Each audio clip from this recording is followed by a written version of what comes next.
Viva Culture, l'actualité des arts vue par l'association Maison de la Culture du Havre. Présentée par Isabelle.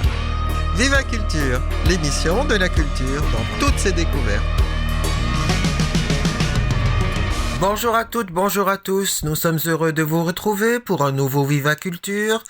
Aujourd'hui, c'est Patrick Duché avec Musique Culte. Il nous présente la saison 4, l'épisode 2, l'épopée Charisma de Foxtrot à Selling England by the Pound. Catherine Desormières, dans ses 10 minutes chroniques, étudie le recueil de nouvelles de Ballard, Vermilion Sans. Quant à Annie Drogou, elle interviewe Corentin qui nous parle du bistrot.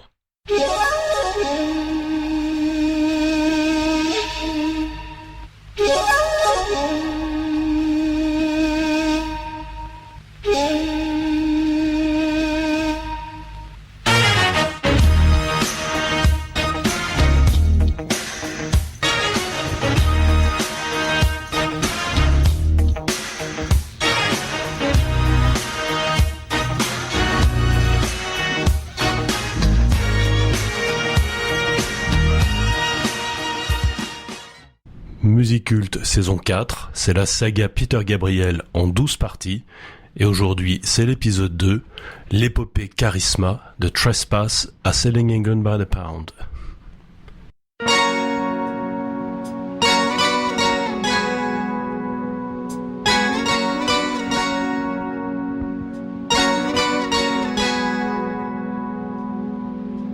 Play me old King Cole,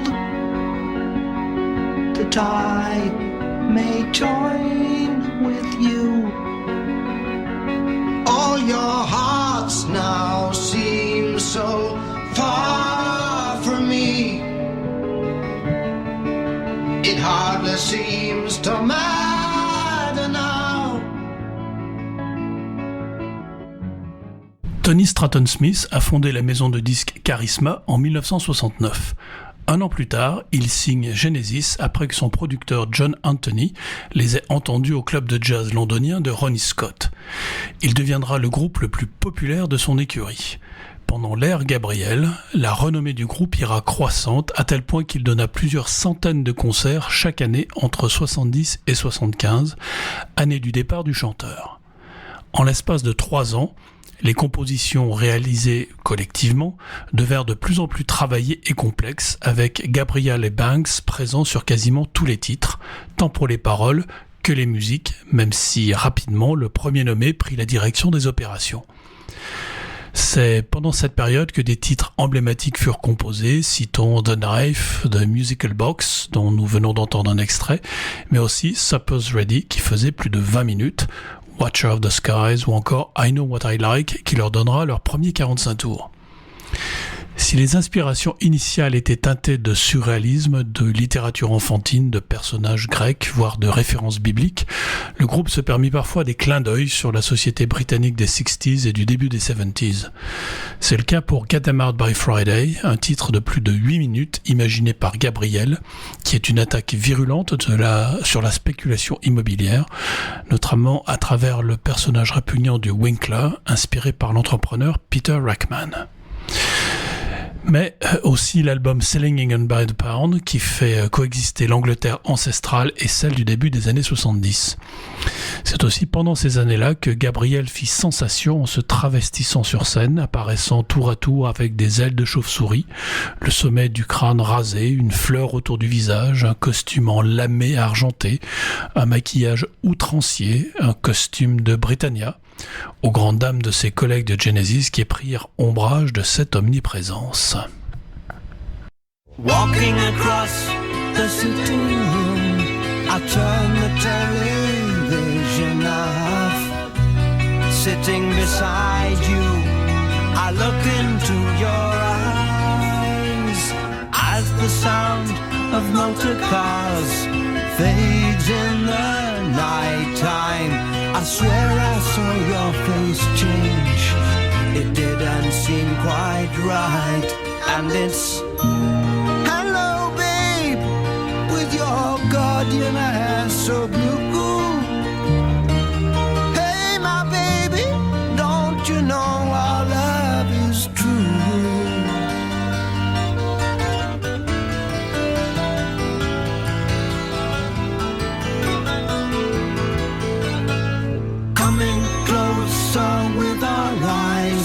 distance falls around our bodies. Out in the garden, the moon seems very bright. 6 saintly shrouded men move across the lawn slowly. The 7th walks in front with a cross held high in hand. And it's, hey babe, your supper's waiting for you. Hey my baby, don't you know our love is true? I've been so far from here, far from your warm arms. It's good to feel you again. It's been a long, long time.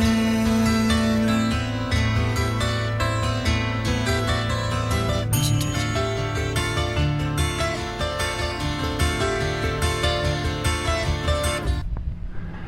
Après cet extrait de Supper's Ready, un mot sur les pochettes des 3 premiers albums parus chez Charisma. Elles sont l'œuvre du peintre anglais Paul Whitehead, âgé de 25 ans à l'époque. Chacune est caractéristique d'une ou plusieurs chansons de chaque disque, avec une pointe de surréalisme. Pour Trespass, on voit ainsi un couple de l'époque médiévale. La scène serait presque banale si la pochette n'était pas lacérée d'une dague, clin d'œil au morceau de Knife. Pour Nursery Crime, c'est une jeune fille qui joue au croquet, avec une tête coupée en guise de balle, sous l'œil d'une gouvernante montée sur des roues, clin d'œil au morceau de Musical Box, et une ambiance rappelant Alice au Pays des Merveilles. Enfin, pour Foxtrot, on découvre un renard costumé d'une rouge de femme rouge vif, trônant sur un bloc de glace faisant face à des chasseurs à courre. Pour la petite histoire, Gabriel apparut dans la robe rouge de sa femme Jill avec un masque de renard à Dublin en septembre 72. Pour le magazine Prog, Whitehead raconte qu'il a exigé de lire les paroles des chansons pour trouver l'inspiration. Il a également écouté les premières maquettes des divers albums. Il se souvient vaguement avoir rencontré Peter Gabriel et le producteur du groupe, John Anthony, lors d'une exposition à Londres. Les pochettes causèrent une certaine émotion dans les magasins de disques, tout comme le personnage hurlant de King Crimson in the Court of the Crimson King. C'était bien avant la vague des slashers, explique Whitehead, qui par la suite réalisa également des pochettes pour Van der Graaf Generator, autre figure de proue du rock prog des années 70. Dans le podcast PMA, le peintre avoue qu'il en a un peu marre qu'on lui parle sans cesse de ces 3 pochettes qui ne couvrent en fait qu'une période de 3 ans. En 2007, il a réalisé un poster et un t-shirt pour la tournée Turn It On Again de Genesis. Goguenard, il dit « Mes produits se sont vendus à plus de 10 fois que les leurs. Ça les a vraiment énervés. » Whitehead a émigré aux États-Unis en 1974 et reconnaît que ce travail lui a ouvert de nombreuses portes. Le peintre est un personnage assez excentrique, se travestissant tantôt en prêtre, tantôt en un alter ego féminin appelé Trisha. Bien que lié indissolublement à Genesis, il ne les a que très rarement rencontrés par la suite, mais continue de publier des lithographies et des reproductions de ses pochettes 50 ans plus tard, preuve de l'impact très fort auprès d'un public réceptif et captif. Il a même réalisé avec le sculpteur Nathan Cartwright des figurines du fameux renard rouge. You know what you are, you don't give a damn. Bursting your belt, it is your homemade chair. The captain leads his dance right on through the night. Join the dance, follow on till the grey of sunset sees them all. Follow on till the gold is cold.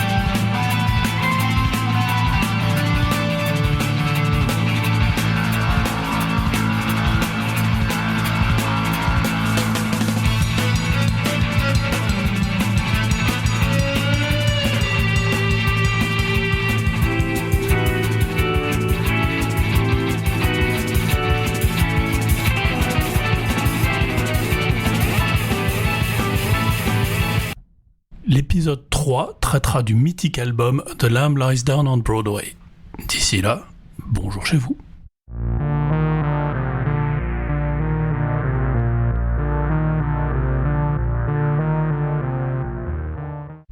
« 10 minutes, chronique. Vermilion Sounds de J.G. Ballard. J.G. Ballard, écrivain britannique, né le 15 novembre 1930 à Shanghai et mort le 19 avril 2009 à Londres, a été d'abord présenté comme un auteur de science-fiction, ce qu'il réfutait, préférant parler à propos de ses livres de réalités alternatives. Entre 1962 et 1966, il écrit Le vent de nulle part, Le monde englouti, Sécheresse et La forêt de cristal. Il sera considéré dès lors comme visionnaire d'un monde condamné à une lente dérive. Parallèlement aux parutions de ses romans apocalyptiques, J.G. Ballard écrit entre 1956 et 1970 9 nouvelles qui sont rassemblées sous le titre Vermilion Sounds. On peut considérer ce recueil comme le résultat de plusieurs récréations, de rêveries accompagnant l'écriture d'une œuvre plus sombre. Vermilion Sounds est une station touristique au charme vénéneux où flotte le bizarre. Les activités les plus étranges y fleurissent, une folie feutrée y rôde et une oisiveté désenchantée peut s'y transformer en délire. Où situer Vermilion Sounds ? Ballard lui-même a tenté d'y répondre. Loin de l'Angleterre, disait-il, quelque part entre Palm Springs et la plage d'Ipanema, ou bien Antibes, les plages méditerranéennes des années 60. Mais il ajoute « Le nouveau paysage que je créais alors était en réalité une banlieue exotique de mon esprit. » Vermilion Sounds est donc cette station balnéaire au bord d'un océan de sable, comme si la mer y avait été engloutie. De son ancien éclat, il reste les vestiges, un luxe suranné et une population de milliardaires fantasques, une faune d'artistes illuminés, des femmes dangereuses, des naïfs et des pervers, des vagabonds, des excentriques. Vermilion Sounds est comme un rivage hors du temps, où la vacuité des lieux permet une liberté sans limite à toutes les initiatives, à tous les délires des désœuvrés qui l'habitent. Les nouvelles du recueil racontent chacune les diverses intrigues que produisent les inventions futuristes qui naissent au cœur de cette bulle afin de distraire un ennui rampant. Machines à poésie, sculptures chantantes, maisons à influence psychique et autres gadgets propices à une atmosphère vénéneuse se multiplient à Vermilion Sounds.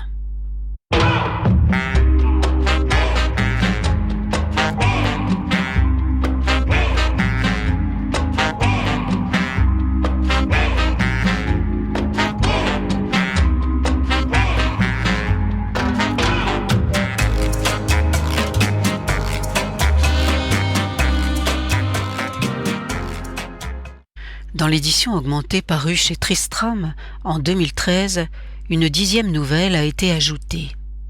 C'est celle-là que je propose aujourd'hui, Dites au revoir au vent. À la nuit tombée, le narrateur, un certain Samson, est attiré par les notes de musique qui s'échappent du night-club abandonné au milieu des dunes. Il se rapproche. Le night-club était désaffecté depuis l'été précédent. Ses murs blancs, enterrés dans les dunes. Les lettres embrumées d'une enseigne au néon s'inclinaient au-dessus d'un bar en plein air. La musique, un foxtrot que j'avais oublié depuis des années, provenait d'un tourne-disque installé sur la scène. Une jeune femme aux cheveux de corail marchait parmi les tables nappées de sable. Elle chantonnait pour son seul plaisir, tout en ébauchant de ses mains couvertes de bijoux le rythme de ce thème suranné. À ses yeux baissés, à son allure songeuse d'enfant pensive, je présumais qu'il s'agissait d'une somnambule, venue d'une des résidences au bord du lac, attirée par ce night-club à l'abandon. À côté de moi, près du bar délabré, se tenait l'un des marginaux.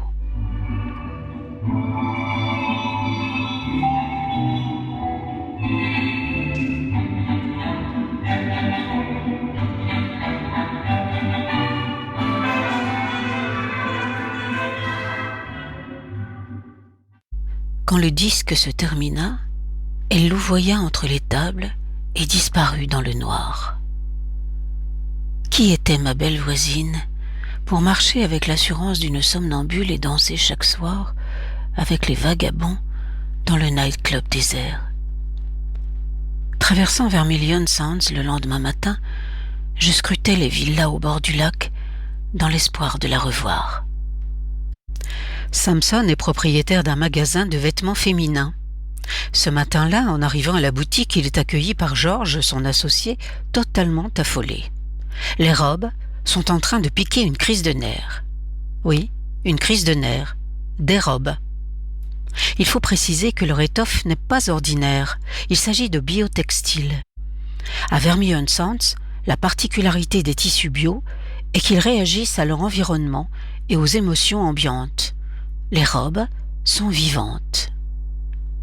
Personne, dit Samson, hormis quelques excentriques ou les marginaux qui écumaient les plages, ne portait plus de vêtements inertes. Les rangées de robes frissonnaient, ravagées de démangeaisons. Leurs couleurs se délavaient en flaques imprécises. L'un des inconvénients des biotextiles est leur extrême sensibilité. Produits initialement à partir des gènes de glycine et de mimosa délicat, les fils tissés gardent quelque chose de la remarquable réaction de la fibre végétale à l'ambiance et au toucher. Un brusque mouvement de la personne qui les porte, voire de quelqu'un dans son entourage, déclenche une réaction immédiate des tissus neuromorphes.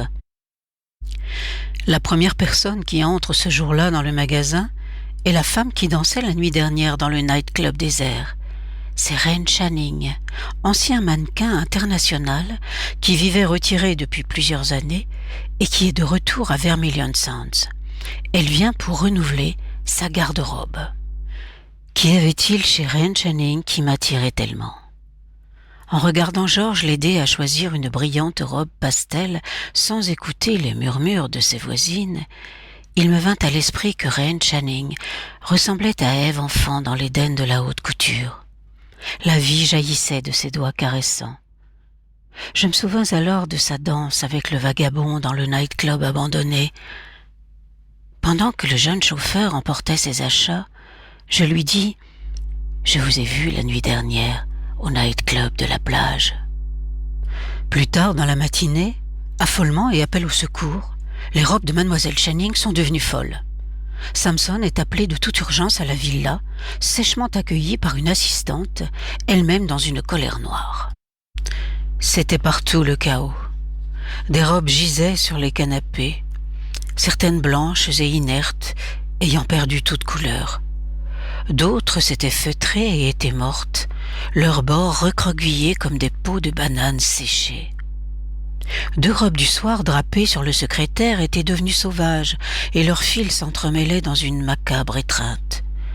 Dans les armoires, robes et jupes pendaient en rangées nerveuses et leurs couleurs palpitaient comme des soleils déments.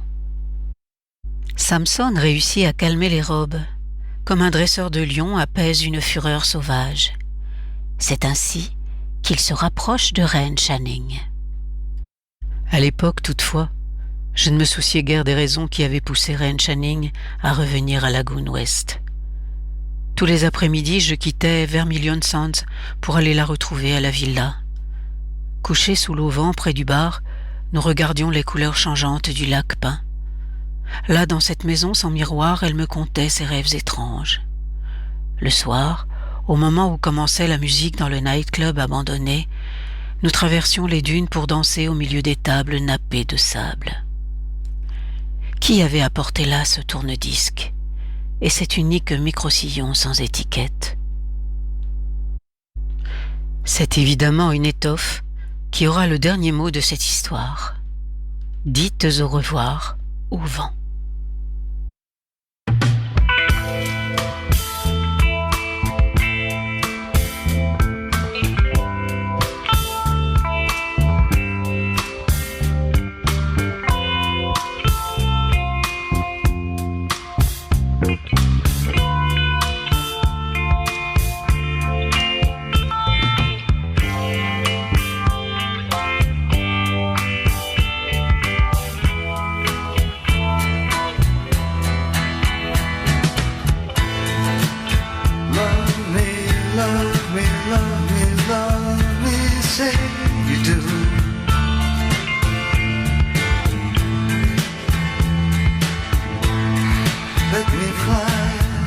away with you.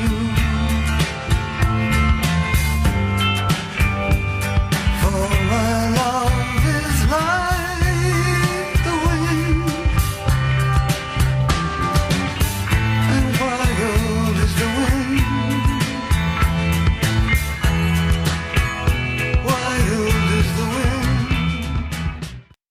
Nous nous retrouverons ici le 9 avril dans Viva Culture sur Westrack Radio. À bientôt. Give me more.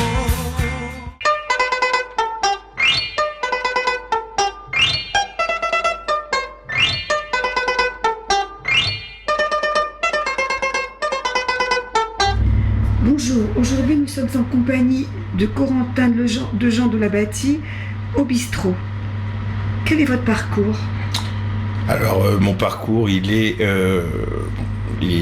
littéraire. J'ai d'abord commencé par un bac L, spécialité art plastique, à l'Institution Saint-Joseph, au Havre. Ensuite, j'ai fait les cours Florent à Paris, j'ai eu la classe libre. Et ensuite, je suis atterri à Rennes, où j'ai fait une formation art du spectacle, évidemment, théâtre, où j'ai un master 2. Et après, je suis devenu intermittent du spectacle dans cette même ville de Rennes pendant à peu près une quinzaine d'années, en tant que metteur en scène de théâtre. Et puis, le bistrot, c'est au hasard d'une discussion avec Christian, l'ancien patron, qui me faisait sentir qu'il était un petit peu fatigué et qu'il voulait bien passer la main. Et du coup, vu que je voulais revenir au Havre parce que j'ai toujours habité au bord de la mer et que pour moi c'était compliqué de... Rennes, c'est très bien, c'est une très belle ville, mais il n'y a pas la mer. Et donc du coup, j'y ai vu comme une espèce de chance à saisir, et du coup, j'ai repris le bistrot. Vous avez aussi une compagnie ? Oui, j'ai une compagnie de théâtre qui s'appelle les Frères Zipper, qui travaille toujours, qui fait plutôt du jeune public, de la rue, et qui est basée à Caen, avec mon confrère Christophe Amsili, très bon comédien que j'embrasse s'il écoute ce reportage. Vos activités ? Alors, mes activités, elles sont multiples, elles sont calquées aux activités du bistrot. Il y a beaucoup de choses qui se passent au bistrot, il y a des choses toute la semaine. Le lundi est plutôt dédié, alors c'est rigolo, ça s'appelle Passion Tricot, donc c'est des cours de tricot, tous âges, tous niveaux, on peut venir quand on veut. C'est entre 18 et 20 heures. Il y en a aussi qui répètent de temps en temps. Il y a une espèce de groupe qui n'est pas formé, mais il y a une répétition, ce qu'on appelle une répétition libre et acoustique les lundis soirs. Donc on vient avec son instrument puis on gratouille ensemble. Le mardi est consacré exclusivement au jazz, jazz qui est programmé par mon ami fidèle guitariste très connu des Havrais, très beau guitariste manouche, Pierre Touquet.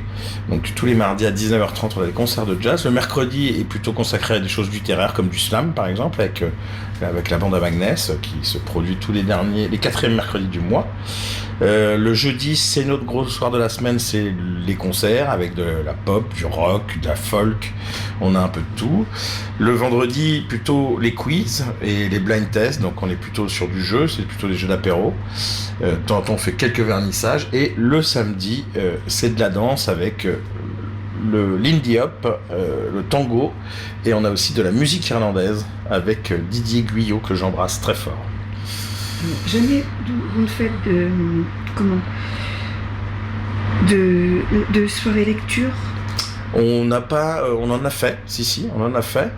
Après, c'est proposition qui fait loi, quoi. C'est-à-dire que si on nous le propose, oui, et c'est plutôt dédié donc au mercredi, qui est plutôt notre soirée, qui est plutôt dédiée à la littérature. Ouais. Vos projets ? Nos projets, c'est des choses, il y a des choses qu'on aimerait mettre en place, auxquelles on réfléchit depuis pas mal de temps. Des choses un peu comme le chant lyrique, on aimerait laisser un peu de place à la musique classique. On trouve pas forcément les bons interlocuteurs, et puis bon, c'est un peu difficile de faire venir des pianos ici, donc il faudrait qu'on trouve la bonne formule, mais c'est vrai que ça nous intéresse. Je l'ai pas dit, mais c'est vrai que pendant un moment on faisait la grande bouffe, c'était entrée plat dessert pour 5 €. On faisait ça au tout début, on avait le bistrot. Maintenant c'est un peu compliqué pour nous de faire ça parce que y a beaucoup d'activités au bistrot, donc ça nous vous demande beaucoup de temps et faire la bouffe pour 60 personnes, c'est quand même assez conséquent. Donc, mais on aimerait reprendre ces choses-là. Et puis, on a quelques idées saugrenues, comme on voudrait organiser une sorte de Jeux Olympiques, de jeux de bistrot du Havre, voilà, donc où il y aurait des épreuves de domino, de culture générale, des épreuves de force, à porter des pintes de bière à bout de bras ou à faire des courses de garçons de café. Enfin voilà, il y a toujours, on est toujours très créatif en tout cas. C'est quelque chose qui n'existe pas pour l'instant. Ça doit exister. La course des garçons de café, ça existe, mais faire une sorte de Jeux Olympiques des jeux de bistrot, je sais pas si ça existe, mais en tout cas, ça existera bientôt, je pense. Ça vaut le coup d'essayer. Sinon, des projets. Bah, les projets, c'est déjà de tenir, de continuer, de continuer avec cette énergie et cette fréquence sans essayer de trop se fatiguer, parce que on y met quand même, les gens se rendent pas forcément compte, parce que être derrière un bar, ça, pour eux, c'est peut-être juste on sert des bières et tout, mais non, il y a tout ce qu'il y a derrière qu'on voit pas, c'est-à-dire tout le côté administratif, qui est pas forcément le côté le plus agréable du boulot. Donc il faut assurer ces choses-là, mais continuer à faire vivre le bistrot pendant 150 ans est pour moi un beau projet. Je ne serai plus là pour le voir dans 150 ans, mais si on pouvait lancer le prochain, ça serait parfait. Vendre des bières, en fait, c'est juste le vecteur, c'est pas quelque chose qui vous intéresse particulièrement? C'est ça, moi, ce qui m'intéresse, c'est clairement le culturel, c'est l'animation culturelle. Pour moi, le bistrot, c'est pas un bar, c'est un bistrot culturel, c'est une salle de spectacle. Et effectivement, vendre des bières, être limonadier, c'est ce qui permet de financer tous ces événements qu'on propose. Mais c'est un support. C'est un support, oui. Mais on n'a aucune passion à vendre des bières et des sirops. Un rêve ou des rêves? Un rêve ou des rêves Un rêve. Alors moi j'en ai un ici, j'ai toujours dit ça à tous mes copains, ça les fait marrer. Mais je suis très fan de Bernard Lavilliers et j'ai dit à mes potes, si jamais Bernard Lavilliers vient jouer au bistrot, après j'arrête. On pourra pas aller au-dessus de ça. Donc j'ai vraiment un rêve de... Mais on en a déjà accompli pas mal, puisqu'il y a Pete Doherty qui est venu jouer ici, il y a Mes Souliers sur Rouge qui est venu jouer ici, Gérard Bass, Révérend Beatman, on a eu d'énormes noms sur notre programmation, et du coup, voilà, j'en ai réalisé déjà quelques-uns, mais c'est vrai que Bernard Lavilliers, c'est le rêve suprême. Votre place dans la culture? Oh bah nous on est des petites choses, c'est-à-dire qu'on est des petits artisans, on met notre pierre à l'édifice dans le paysage culturel havrais. Pas une grosse salle de spectacle, mais on fait notre petit chemin sans demander de compte à personne. Et après, moi, ma place de la culture plus généralement, moi au sein de ma compagnie, donc les frères Zipper que j'ai en parallèle de ça, je crée voilà, des jeux pour enfants, des mises en scène, des choses comme ça. Je fais du théâtre, donc je fais ma petite création dans mon coin, mais vraiment on a vraiment ce sentiment d'être artisan. Et vous êtes plutôt un acteur culturel? Je n'ai pas la prétention d'être un acteur culturel, mais disons que je participe à l'animation culturelle de ma ville. D'accord. Et la programmation, c'est vous qui la faites? Tout est entièrement fait par moi-même. Alors, ça, c'est bon et c'est mauvais côté. C'est-à-dire? Bah, c'est très épuisant. Et puis, de temps en temps, peut-être que des fois, et je suis le premier à le dire, je manque de recul. Donc, ça, c'est pour les mauvais côtés. Pour les bons côtés, c'est que je connais mon lieu, je connais mon endroit, je connais les gens qui y sont. Et je pense à peu près savoir ce qu'il est possible de faire ou pas ici. C'est pour ça qu'on se coupe, même si je suis pas contre l'électro, mais je pense que ça ne ressemble pas au bistrot, ou alors il faudrait de l'électro qui soit avec de la chanson française par-dessus et tout. Enfin, voilà, c'est bien de pouvoir d'avoir une vision globale parce que comme ça, c'est le fil rouge, c'est moi qui le tiens. Le bistrot, c'est quand même une ambiance très particulière. Il y a beaucoup de bienveillance, il y a beaucoup de... Ouais. Les gens, il y a beaucoup de gens, enfin, il y a des jeunes, des moins jeunes, de tout milieu. C'est plutôt convivial. Enfin, c'est très intergénérationnel, je vais y arriver, via les réseaux sociaux déjà, puisque ça s'adresse à tout le monde. Donc je sais que il y a beaucoup de jeunes qui sont venus depuis qu'on a monté notre compte Instagram, chose qu'on n'avait pas avant. On se refuse après à aller sur TikTok ou sur Snapchat ou machin, parce que ça prend déjà beaucoup de temps d'alimenter ces deux médias-là. Mais vraiment, ce qui a toujours existé dans le bistrot, il y a une ambiance particulière qui est vraiment propre au bistrot, c'est que les gens se connaissent tous. C'est-à-dire que quelqu'un peut venir prendre un coup ici, il sera jamais vraiment tout seul. il y a toujours il y a toujours des gens qui vont se parler, qui se connaissent de près, de loin, qui sont parvenus ici depuis longtemps. Il y a des jeunes qui viennent d'arriver, qui sont étonnés par l'ancien, qui sont, voilà, il y a une espèce de chose. Personne se moque de personne, il n'y a pas de méchanceté ici. Moi, j'ai très peu de problèmes. Je sais pas mes collègues de bar, mais moi, j'ai très peu de problèmes de foutage de bordel, de trucs comme ça, très très peu. C'est quasi familial. C'est quasi familial. On peut le remarquer d'ailleurs le mardi soir où il y a beaucoup d'enfants qui viennent pour écouter le jazz, pour dessiner, pour boire des grenadines, parce que le lendemain il n'y a pas cours et que le jazz ça se termine à 21h, 21h30 et donc ils rentrent chez eux assez tôt. Une définition de la culture. La culture, c'est justement l'image de ce qu'on vient de dire, en fait. La culture, je crois que c'est le vivre ensemble. Au-delà de l'art, au-delà de l'art, au-delà de la musique, au-delà de tout ça, c'est le vivre ensemble, puisque ce qu'on a bien remarqué pendant un concert, ce qu'on voit bien, c'est qu'il y a une communion. Il y a quelque chose il y a une mise en commun de quelque chose. Donc pour moi, la culture, si on le regarde dans le sens large, c'est le vivre ensemble. C'est vivre bien avec les autres. Des adresses, votre adresse déjà. Alors mon adresse, c'est le 116 avenue René Coty, 76 620 Le Havre. Vous pouvez nous suivre sur le Facebook du bistrot, le bistrot Coty, où vous aurez toute la programmation qu'on annonce pour le mois, les dates de concert, les rappels, à chaque fois les événements qu'on propose dans la semaine, et un site Instagram, le bistrot c'est cool, tout attaché. Et un mail. Et un mail, le bistrot c'est cool, tout attaché, @gmail.com. Avez-vous autre chose à ajouter ? Non, j'aimerais que cet établissement, même si un jour je ne suis plus là, ait toujours la même fougue et la même envie d'exister. Eh bien, écoutez, je vais vous remercier. Je vous souhaite. Je pense aussi, oui, allez-y. C'est ça. Je pense plus généralement aussi, et ça c'est un message que en tant qu'Havrais, j'aimerais distiller à mes amis Havrais, à mes confrères de ville. Je pense que il faut que le Havrais remette la main sur sa culture. Je pense qu'il se passe beaucoup de choses. Je pense que le Havrais est bouillonnant d'idées. Enfin, le Havrais, la Havraise, ils sont bouillonnants d'idées. Et je pense qu'il faut pas hésiter à aller consommer de la culture, à sortir dans des lieux, à aller voir du théâtre, à écouter des concerts, des lectures, des choses. Il se passe tout un tas de choses.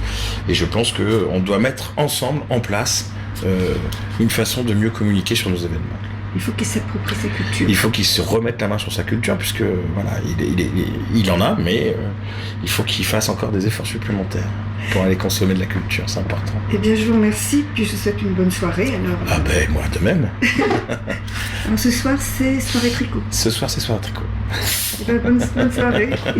Je vais aller faire du fil de laine. Et à plus tard. Merci.